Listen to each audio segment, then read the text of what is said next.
You mentioned in your speech that there are no dominant players in the economy, and globalization will be reversing, putting us in an uncertain territory. So, how will this impact our generation? How will it impact? Our generation. Well, I mean, it depends on how badly this affects things. But the generation before you has been the beneficiary of this miracle, this Asian economic miracle, which is just an incredible thing. I hope that continues, but I think the risks that it won't have gone up quite a lot. So it's a little bit like,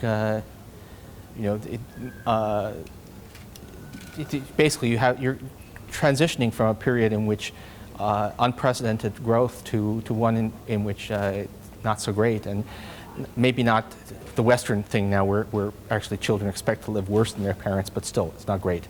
Yeah, I certainly agree, sir. Thank you. Okay. The world has had so many theories, but still, we still have not achieved a stable economy.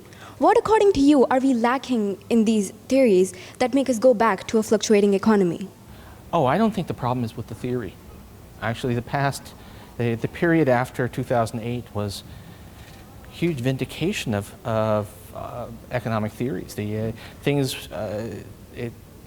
predictions of very basic macroeconomic models were actually very about government spending, about monetary policy, were actually vindicated. The problem is that politicians don't listen. The problem was that we actually knew exactly what to do, but politicians found people who told them what they wanted to hear instead.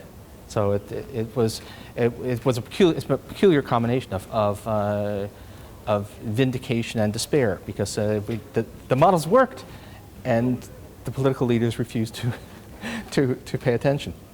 Thank you, sir. Okay. Sir, how important do you think is freedom of expression in the face of opposition? Oh, I'm a total believer in freedom of expression. I mean, it's, and that's obviously, of course, we'd see there's a lot of countries, but no, that is one of the most fundamental things. Without that, everything else goes to hell, and it's what scares me about my own country, because I'm not sure that we'll be able to keep that. Yeah, so I think most of us would agree with you on that. So, sir, being a celebrity in your own field, everything you do or say is likely to be reported. So how do you come up with different and impactful things to say every day of the year? Oh, yeah,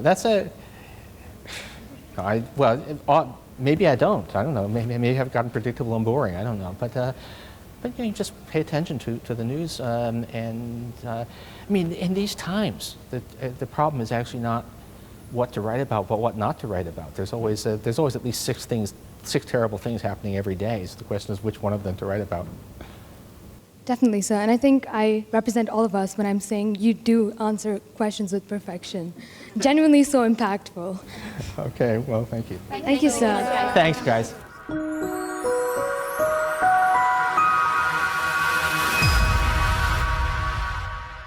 For more videos, like and subscribe on our YouTube channel. Follow us on Facebook and Instagram at the link below.